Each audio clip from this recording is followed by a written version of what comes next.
At 64, Sammy Davis Jr., the legendary entertainer who broke racial barriers and lit up every stage he touched, made a revelation that stunned Hollywood. Known for his smile and charm, no one expected him to carry secret grudges. But behind the bright lights was a man betrayed, mocked, and mistreated by those he once called friends. In a rare interview before his death, he opened up about 6 famous actors he could not forgive. The reasons? Deep, personal, heartbreaking. Get ready to see Hollywood Golden Age from a side they never wanted you to know. Before we dive into video, please subscribe our channel. Sammy Davis Jr. Life was a dramatic roller coaster of fame, discrimination, and deep personal pain.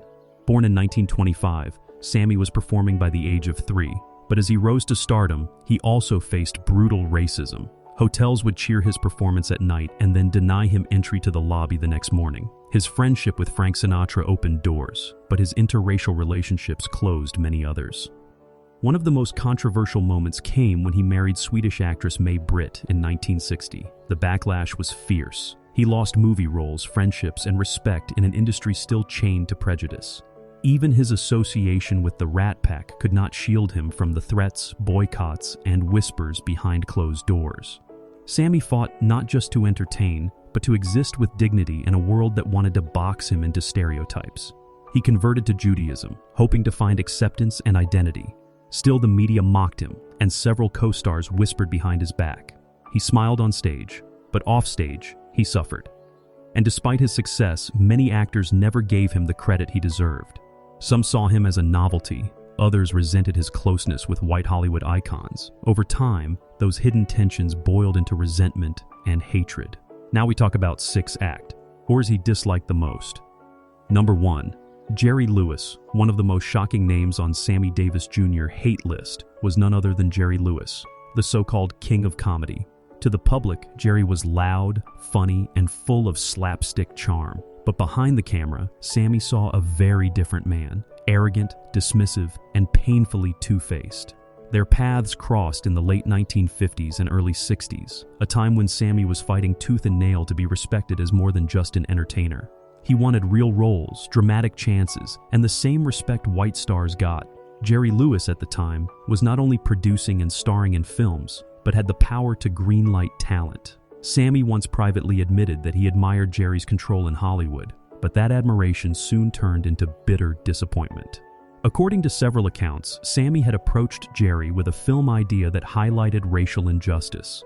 Jerry smiled, nodded, and promised to consider it. But just weeks later, the idea was repackaged and stripped of all black identity without Sammy's name attached. Sammy felt robbed, not just creatively, but personally. It wasn't just the betrayal of a handshake. It was the quiet theft of a voice that had been silenced too many times. Worse, Jerry reportedly made mocking jokes behind Sammy's back, imitating his voice, exaggerating his mannerisms, and reducing him to a punchline at parties. While Sammy laughed it off in public, those close to him said it stung deeply. He had fought too long to be respected as an equal, and Jerry's private mockery made him feel like he never left the minstrel stage. To Sammy, Jerry Lewis represented what was wrong with Hollywood. Powerful, privileged men who smiled to your face but mocked you behind closed doors. Despite their shared comedic roots, Sammy never forgave Jerry for the disrespect, the betrayal, and the pain he carried for years.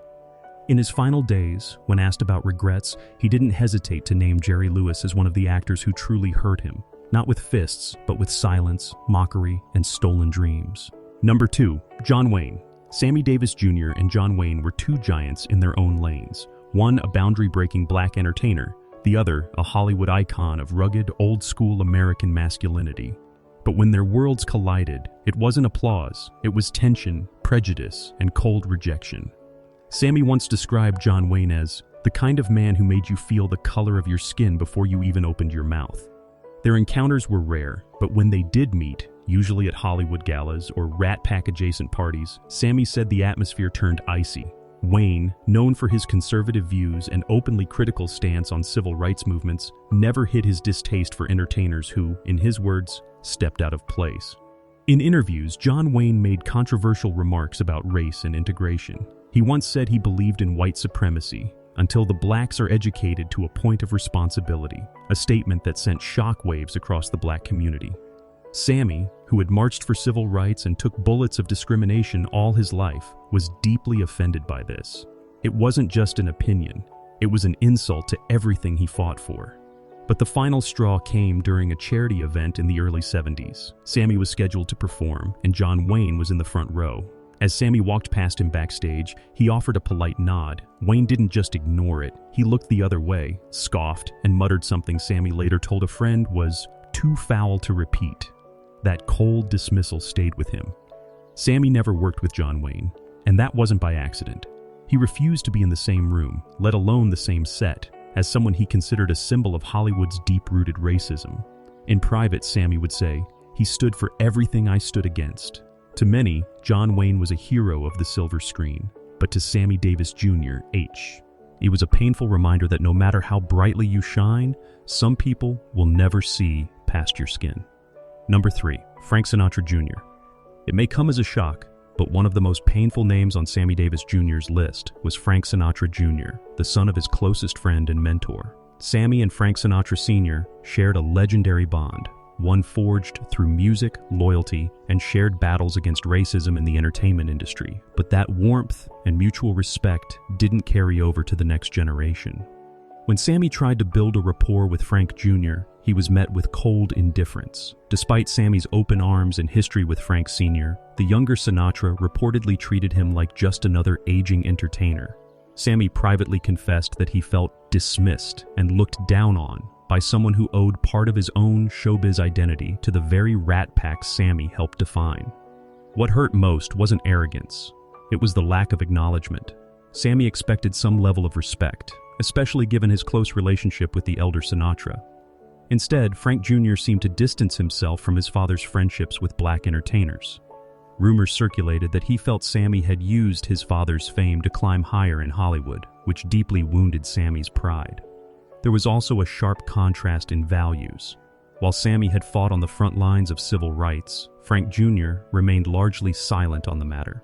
He never stepped up to support Sammy's causes, and, when asked about the Rat Pack's legacy, often glossed over Sammy's contributions entirely. At one event in the early 80s, Sammy reached out to invite Frank Jr. to perform a duet, a gesture of goodwill and unity. Frank declined without explanation. For Sammy, that rejection was the final insult. He once told a close friend, "I stood beside his father through wars in this business, and he won't even return my call." The betrayal cut deeper because it came from someone he saw as family. Sammy didn't just dislike Frank Jr. He felt deeply disrespected by a man who, in his eyes, carried his father's name but not his soul. Number 4, Marlon Brando. Marlon Brando, arguably one of the greatest actors in Hollywood history, was admired by many, but to Sammy Davis Jr., he represented one of the deepest disappointments of his life. What started as mutual admiration quickly soured into resentment, leaving a wound Sammy never quite got over. In the 1950s, both men were icons in their own right. Sammy, a dazzling showman breaking racial barriers, and Marlon, a brooding method actor redefining the art of cinema. They met at elite gatherings and shared conversations on art, politics, and even civil rights. Sammy saw in Brando a kindred spirit, someone who claimed to care about injustice and inequality. For a time, Sammy believed Brando was one of the good ones, but words and actions did not align. Brando often spoke publicly in support of black rights, but behind the scenes, he distanced himself from black entertainers like Sammy. According to those close to Sammy, Brando refused to associate too openly with Sammy in public or on projects. When Davis approached him with the idea for a socially conscious film featuring both of them, Brando reportedly passed without hesitation, offering vague excuses that the timing wasn't right. Sammy also recalled an incident at a private Hollywood party where Brando made a racially insensitive joke, brushing it off as edgy humor. Though the room laughed, Sammy didn't. He later told a friend, Marlon liked to pretend he was different, but in the end, he was just like the rest of them. The real blow came when Sammy needed support during the backlash over his interracial marriage to Mae Britt. Many celebrities remained silent, but he had hoped Brando, the outspoken activist, would stand up for him. He didn't. Not a word, not a phone sees. All to Sammy, that silence was betrayal. He marched when the cameras were on, Sammy said once, but vanished when it counted. While the world remembered Brando for The Godfather and On the Waterfront, Sammy Davis Jr. remembered him as a man who talked the talk, but failed to walk the walk when it mattered most. Number 5. Dean Martin.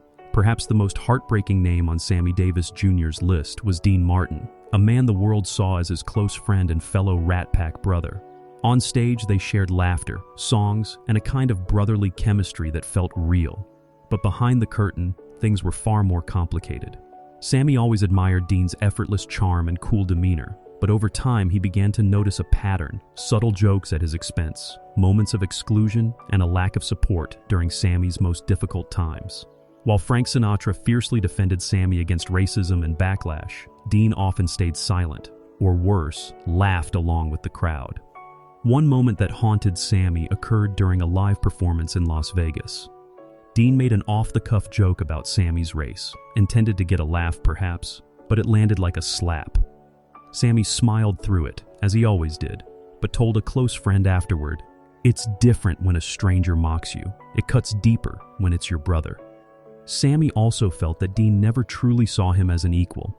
In Rat Pack meetings and performances, Dean often deferred to Frank but rarely acknowledged Sammy's ideas. Despite being one of the most talented members, Sammy was often treated like the novelty act, the entertainer, not the artist. Things grew worse during the civil rights era. As Sammy took risks, marching, speaking, and enduring threats, Dean kept his distance. He didn't join protests, didn't offer public support, and according to Sammy, never once called to say, "I've got your back." It wasn't hat. Red born of direct cruelty, it was the pain of feeling invisible to someone who claimed to be a friend. The passive distance, the careless jokes, the missed chances to stand up. In the end, Sammy felt that Dean Martin loved the stage version of him, the singing, smiling entertainer, but not the man behind the spotlight. And that realization, quiet and cold, turned into a resentment that never healed. Number 6. Tony Curtis. The final name on Sammy Davis Jr.'s list of actors he hated the most was Tony Curtis, the handsome, silver-tongued star of Some Like It Hot. On the surface, their relationship appeared friendly. They shared the same Hollywood circles, attended the same parties, and even posed for photos together. But according to Sammy, it was all surface.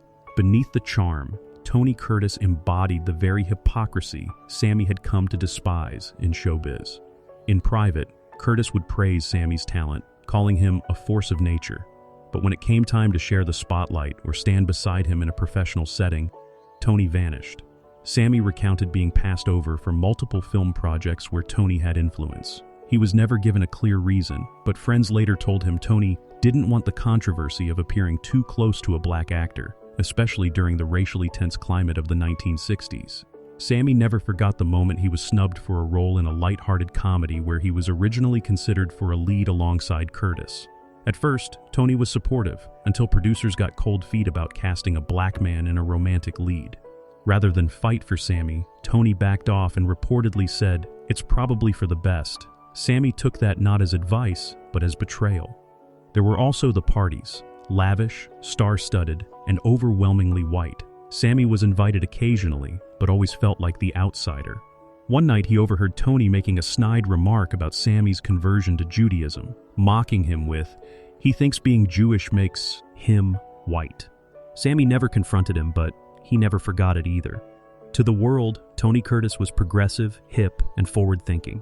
But to Sammy Davis Jr., he was yet another Hollywood mask, a man who smiled in photos but recoiled in private. For Sammy, it wasn't just about skin color, it was about courage. And in his eyes, Tony Curtis never had the courage to stand beside him when it truly mattered.